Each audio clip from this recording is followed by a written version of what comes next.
Hello, everyone. Welcome to today's webinar. My name is Rima Ghanem, and I will be your moderator. Today's session is entitled Dismantling Barriers to a New CMS. So if you're contemplating a change from a system that does not fit or suit your needs, this might help.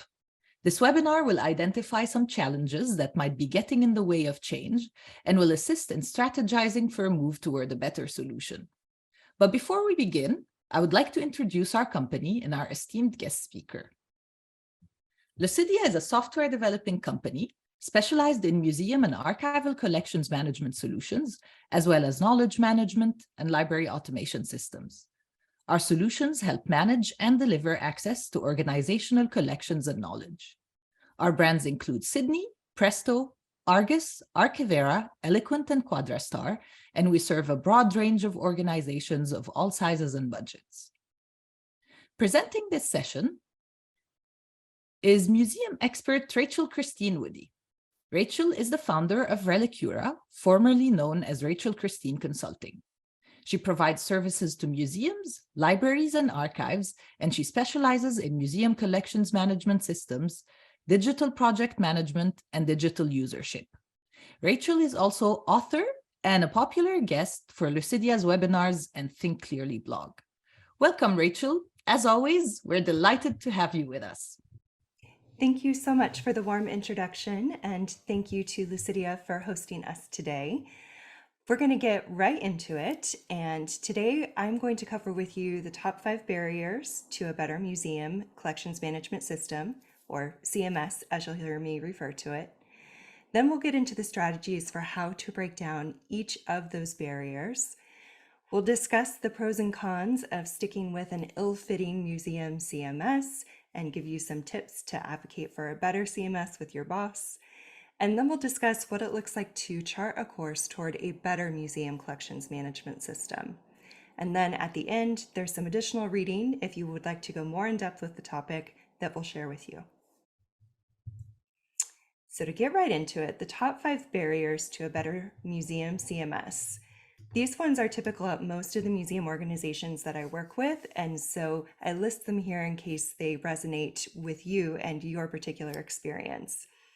The first one is that the museum directorate level, whether it's a board of directors for you or perhaps an executive suite, there can sometimes be a lack of that directorship level understanding and or being able to support your needs as a museum collections caretaker. It sometimes is a lack of understanding about your job or what taking care of collections and managing what that looks like, and or it can be a lack of understanding what a museum collections management system does and therefore how it can help you in your work. There can also be not enough money. This is the case for many museums. There's the one-time setup costs, depending on what sort of system you need to grow into. There can be setup, migration, and configuration costs. And that can be in addition to the annual cost commitment of the particular CMS system that you've selected. Now, they've become very affordable, especially in recent years, but sometimes the cost just to get into a new one can be a barrier. Also, not knowing where to start. There are dozens of options now, which is exciting. There's great tools out there, but it can also be very overwhelming. And if you've not been shopping in the market recently, it can be very easy to not even know what sort of products to take a look at, let alone where to go shopping for them. Also, we have a fear of the unknown, of the amount of work that the migration may entail. If your museum already has a collections management system with some of your collections content already in there, you may not be aware of the ways and strategies and tools that you can use to extract that particular metadata out of that system and migrate it into a new system. The good news is that it's getting better and easier every day, and many museum CMS vendors now have their own tools to be able to extract your data from an old CMS. And then finally, resistance to learning a whole new system. It's completely understandable. You have a full, sometimes more than full day's worth of work, and sometimes there just doesn't feel like you have that time or energy to learn a new system, which in many cases, if you get a system that's intuitive to use, it's usually easier and quicker to learn. So we've got some hope and some optimism here in some of these barriers. but I'm going to dig into each one a little bit further and give you some strategies for how to get around these. So strategies for breaking barrier number one, which just as a reminder, that was sort of the resistance or lack of understanding from that directorship level at your particular museum. So first strategy would be to do some gentle education and explain the role of a museum collections management system and its impact on collections care, management, and access. Yes, there's the actual functionality that the CMS provides, but I also encourage you to highlight how the MuseumS helps you as a staff person do your work in the collections care, management, and access. Another strategy is to explain how a competitor's CMS platform is supporting their work. And what I mean by that is any sort of peer museum, especially if they have a similar collection set that you do or similar exhibit set, sometimes seeing, especially those director levels, seeing a competitor using a CMS platform, seeing the potential of what it could look like, as well as having sort of that competitor edge, gets them more interested, and it perhaps is a little bit more convincing for them than the first strategy, which is explaining the positive impact the CMS could have on your work. And then the last strategy I have here is outline how the current CMS is costing the museum more money than it realizes. Sometimes it can be easier for the director level to just see like the dollar signs associated with a new tool or migrating to that new tool. And it's not as easy to see the dollar signs associated with the status quo. And what I mean by that is if you're in a CMS system, and even if it's a free, perhaps open source system, there's still the amount of staff time that has to go into using that system. And if it's not a system that's set up for you, if it's not a good fit, if there's not as much functionality, all of those deficits make your job take longer to do that collections care and management piece. So while the tool may be quote unquote cheaper, it's actually costing more of your staff time, and there are dollars associated with your time.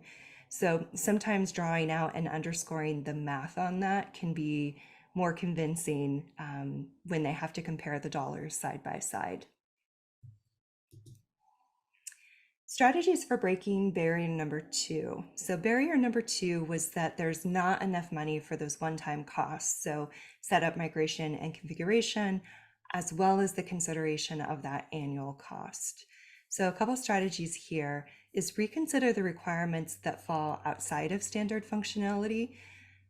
And what I mean by this is that collection management systems are so robust now. There are many of them that come with a broad suite of different functionality, including not just the object management, but exhibit management, financials management, conservation, transport management. And so if there's functionality that you need that falls outside of all that is already incorporated, that's why I recommend you reconsider what sort of functionality is really core for your job, because you may be able to scale down to your actual true needs and be able to afford a system that is off the shelf and therefore a little bit more economical. Strategy number two, which is naturally evaluate the off-the-shelf solutions. So if you've done the review of your specifications, if your use and needs are fairly typical, there are so many good off-the-shelf solutions. Many of the large CMS vendors have an off-the-shelf solution available to you in addition to any sort of customized solutions that they may have. So I recommend you take a look at those, get familiar with all of the functionality that they come with, and then determine if you really actually need something more than that, or if the off-the-shelf is a good fit for you. And then finally, explain why the CMS should be a higher priority for the budget. Oftentimes when we look at the budget, especially if we're not the ones in charge of putting it together, it can seem like the budget is set in stone. But I really recommend that you advocate and do some education around why the cost for the collections management system should be one of the top priorities. This part has gotten a little easier in terms of being able to advocate for in the field, because the global pandemic has showed many museums just how critical having access to an online collection is, both for internal work as well as for our external stakeholders. So that piece has gotten a little easier, but sometimes when you're bumping up against like budget for staff, budget for exhibitions, etc., it can be very easy to put a CMS down towards the bottom of the budget line. But I want you to be prepared and start making the case for why the CMS should be in the top 3. Strategies for breaking barrier number 3. So this particular barrier is the museum staff doesn't know where to start when it comes for shopping for a new CMS. And my first strategy for this one is there are tons of blog posts on Lucidea's Think Clearly blog, as well as a few different webinars we've done together that talk about the collections management system procurement process, what that looks like, including where to go shopping. And then I also recommend you connect with colleagues who have gone through this process before. Many times they'll be able to point you to products that they've used that they really like, as well as products that maybe weren't their favorite, and both it can be helpful information. And as you speak with colleagues, I also encourage you to speak with colleagues at like a professional organization level. For example, the Association of Registrars and Special Collection Specialists, they have several different resources available where you can learn more about the marketplace of collections management systems. So you've got a few resources at your fingertips where you can find out where to start and where to go shopping. Strategies for breaking barrier number 4. So barrier number 4 is around staff fear regarding the unknown amount of work that the data and asset migration to a new CMS could cost, or even what it entails. So there are understandably reasons of overwhelm around this, especially if no one's been through a collections management system implementation and migration. And the strategies I have around this is to definitely connect with the CMS vendors that you're interested in. Many of the vendors have done, at this point, hundreds of different implementations and migrations. They have a set process in place. They've been through many different museum collection migrations, and they definitely have strategies and tools for you to use as they start and assist you in that migration step. And with that, you can also take trainings. Usually there are white papers available. Work with your vendor once you've selected them to really get a good understanding of what it is that you'll need to be able to provide and support and what it is that they can provide and support. And I think you'll be pleasantly surprised at how much a CMS vendor can help you out, either with tools they've already built or with the knowledge that they already possess. Strategies for breaking barrier number 5. So number 5 is that there's some resistance on the staff side to learning a whole new system, which can definitely seem like a frustrating prospect, especially when everybody's overworked. Learning a new system and sometimes thinking that it's going to be a new way of doing things can be a not exciting prospect. However, there are a lot of universal expectations for museum collections management systems. And so there are a lot of then universal features and functionalities available. And so my first strategy is that if you're already in and familiar with a collections management system, chances are that while you are probably moving to a better, more robust collections management system, the underlying functions, the process of work will be very similar, and you'll be able to easily see the connections and how your particular workflow can move through that collections management system once you get into it. So part of that will feel better once you see all of the similarities in terms of process and function. My second strategy or piece of advice for this one is that many of the CMS vendors are offering staff trainings now as part of the onboarding process, as well as a wealth of instructions. I've seen vendors do instructions in a number of impactful ways, some of them converting multiple page instructions into like a Wikipedia type format. Others doing like 1.5 2-minute YouTube video trainings on just like one specific field or aspect of a collections management system. So just make sure to use the resources available to you from your vendor. And that includes those on-demand resources. So whether it's blog posts speaking about a particular feature, perhaps it's webinars like the one we're at today, with the collections management system, staff to show off a feature or functionality, and so much more. The CMS vendors, especially after the global pandemic and the increased priority of collections online, there are so many great free and available resources out there for you to find and use. So now that we've reviewed barriers and strategies for how to get around barriers as we start to approach getting a new collections management system, I wanted to cover with you the pros and cons of sticking with that ill-fitting Museum CMS. Since we are in this audience together, it is likely that you're already on board and you know the value and benefit of getting a better fitting collections management system. So these slides are more for you to take to your boss or your board to advocate for a better collections management system. So some talking points, I suppose, if you will, on these next few slides. So for the pros and cons, there's the tool continuum, pros of an ill-fitting CMS, cons of the ill-fitting CMS, and then I want to give you some pros of using the right CMS tool. And right's in quotes because that's different for everybody. So let's get into it. So pros of sticking with that ill-fitting Museum CMS is that it's in a likely affordable, which is in quotes, annual rate already covered by the budget. And affordable is relative, of course, which is why it is in quotes, but it's one of those things where psychologically, if it's a budget line already in the budget and accounted for, it's easier to leave it there versus having to go through the process of increasing that budget line to be more appropriate. Also, it's a collections tool that is known to staff. And so as we talked about in our barrier section, there can be overwhelm and some fear or anxiety around going to a completely new tool. So for staff, it's sometimes easier just to rely on whatever is current and known to them. And then, of course, there would be no new effort needed in order to bring in that CMS. You wouldn't need to expend effort for an increased budget. You wouldn't need to expend effort to go get a new CMS and go through the procurement process, nor would there be effort for doing that migration piece. So there's obviously some pros of sticking with status quo.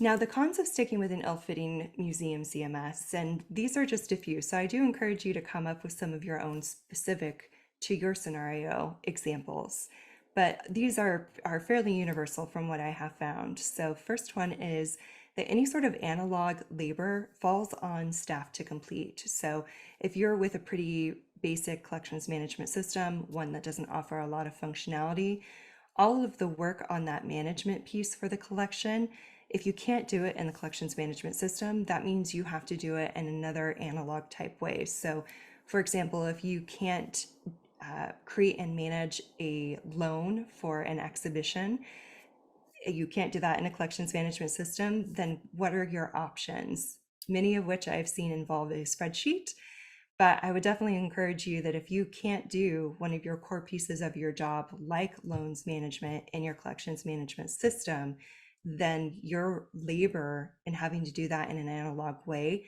is going to take so much longer and will have a greater increase of risk in getting things wrong. The second one is that the data can't be validated, automatically pulled, nor shared. So again, if you're with a basic CMS or you don't have a lot of your collections in it because it's not a good fit, that means you don't have a lot of data or a lot of good data, and there are limits to how helpful or effective that data can be in running reports. In fact, report running for collections management systems is a more modern tool available only fairly recently in the longer timeline of collections management systems. So if you're not able to run those on an older system, again, that is more work on you, and it goes back to our analog point for number one. The third one, only small or simple tasks will be possible. So basic system, basic data, not able to do a lot of our collections care or management functions. And so simple tasks are only what's possible here. Number four, data runs the risk of being lost or inaccurate. And to be quite honest with my experience, the older the system is, it's usually the data is most at risk of being lost. I've seen a lot of systems become corrupt, lose data. There was no backup for that particular data server. Just a whole bunch of things that have happened to data where it's been irretrievably lost or messed up. So that one is a huge risk that if it happens could set you back to stage 0. Also, some tasks and core functionality may not be supported. So depending on what your particular job is with the collections care and management, it may be that the current CMS system can't even support your aspect of work. So you essentially have no big one tool to help you do your job. And then, of course, tasks will take longer. If you can't leverage a museum CMS to do parts of your job, if you're relying on simplistic and not complete data, any of the previous points that we have covered for this particular slide, that means that all of your work is going to take longer. So that is excellent to keep in mind, especially if you recall earlier, we talked about the cost, the staff cost of you sticking with an ill-fitting museum CMS and doing the math on how much it costs you with this older, maybe cheaper CMS, than what it would cost if you got a new and better CMS that can actually help you do your job more effectively. And then the pros of using the right CMS tool. So demonstrate how often collection objects are on display or not. This is one of the top strategies that I recommend to staff to raise when they're trying to advocate for a new CMS, is that the statistics of object use, object research, etc., can be extremely beneficial, especially for fundraising. Also, the right CMS can help prove collection use. So beyond just exhibit attendance numbers, you can really dig into some great data in terms of what objects are being used, when are they being used, how, is it in person, or are they being pulled up online, that kind of thing. Also, a really robust CMS can help you address legal or ethical questions, and this could be particularly in a provenance area. In fact, I've seen several museum CMS tools start to offer a complete and robust provenance module that's like a standalone module that has been extracted out of just the acquisition piece and able to help support like NAGPRA activities and processes to help establish more ethical ways of tracking provenance and of addressing any sort of legal or ethical questions. Also, it can help decrease lost or misplaced objects. Many museum CMSs now come with very robust inventory tracking, moving objects, object loans, performing audits and inventories. So you have a much more robust tool and the ability to more finitely and also more accurately track your collection. And of course, a better museum CMS, if you're able to use it more, if it's the right tool for your collections, it helps to support an increase in enjoyment, research, and educational initiatives of your museum objects with your stakeholders. So in terms of how to chart a course toward a better museum CMS, the first thing is just to acknowledge that like feeling overwhelmed is completely normal. Also, you'll need to discover what your options are. It's completely normal to not have an answer or perhaps a CMS shortlist unless you've been thinking about this for a long time.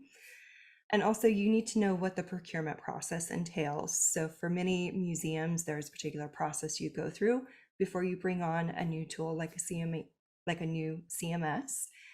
Also, depending on which vendor you work with and how customized your particular setup needs to be, all of those are elements that could add to what your procurement process looks like. So there's a little bit of learning you'll need to do for your own organization, as well as once you do select your CMS vendor. And to break it out into a little bit more detail here for you, this is like a quick glance, like this is what the process will look like to help you go in. First one, identify that procurement process. Identify what it looks like for you, your museum, who needs to be involved, what sort of legalities do you need to be aware of, and what sort of research you need to have in place before you can make a procurement decision. Also, you'll probably need to put together a procurement team. Unless you're like a one-person shop, there are usually other people who are involved. The larger your museum, the larger the team usually is. And so for this one, I recommend, depending on the size of your museum, try and have one person that's representative from each area. Also, you'll have to determine what your CMS options are. So do some of the shopping and asking your colleagues that we spoke about earlier. And often, if you are attending conferences or webinars offered online, there can be different sponsors or expo halls where you can find and meet potential CMS vendors. So if you're in the market, I recommend doing that as well, just to see who the players are and how they're connected into the museum community.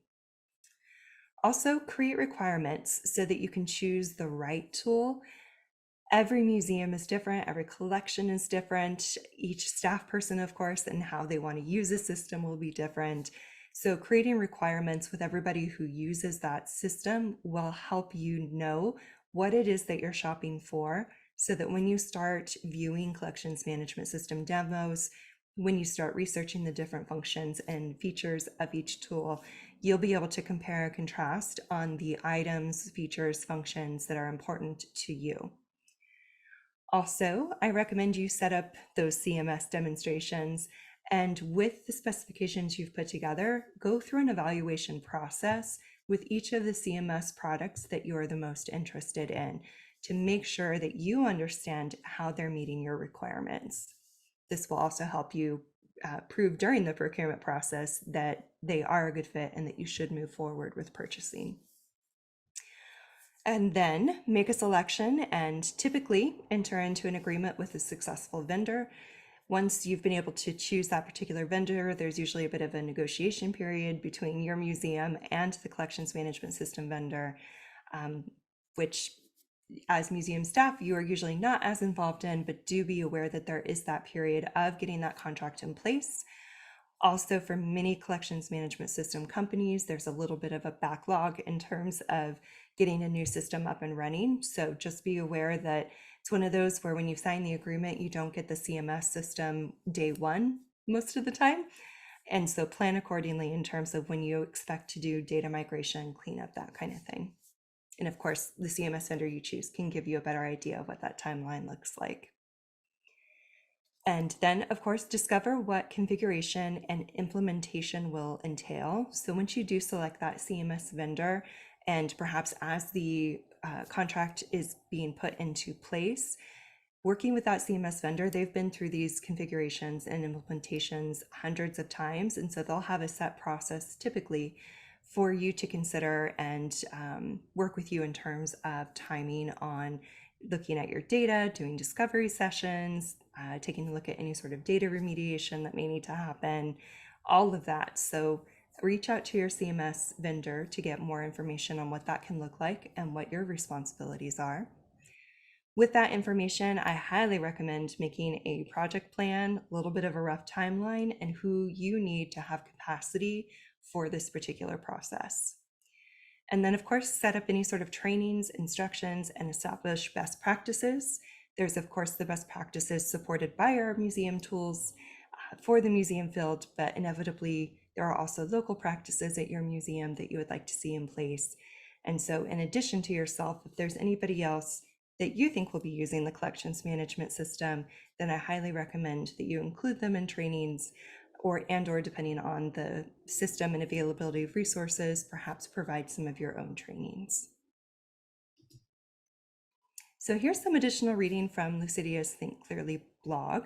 We have gotten into depth quite a bit on everything collections management systems. So going to the blog, there will be many more posts, but I pulled together a collection of about a dozen or so for you to go check out. Most of these are focused on some of the challenges for how that museums face and how a collections management system can help. So there's some advocacy pieces for you to help with your advocating to your director that you need a better CMS. And then we also have some posts here that I've included for discussion, which talks about what an off-the-shelf CMS can look like, as that is often a very economical route for everybody to go, and then why you need a better CMS. So just some additional strategies, things for you to think about in terms of why it's worth that short-term investment of moving to a new product because of the payoff in the long term. And then the most recent book that I've collaborated with Lucidea on is Museum Digital Projects and You, Where to Begin. So whether it's a new collections management system or a new digitization project, this particular book will help give you some overview and insight of where to begin and what sort of things to think about as you put your digital project together and what can help you execute that digital project successfully. So with that, I will turn it back over to Lucidea, and thank you so much for attending today's webinar. Thank you, Rachel. To our audience, if you have any questions or comments and would like to contact us, the details are on the screen. We're always happy to hear from you. Now, on behalf of the Lucidea team, I thank you all for attending today, and until next time.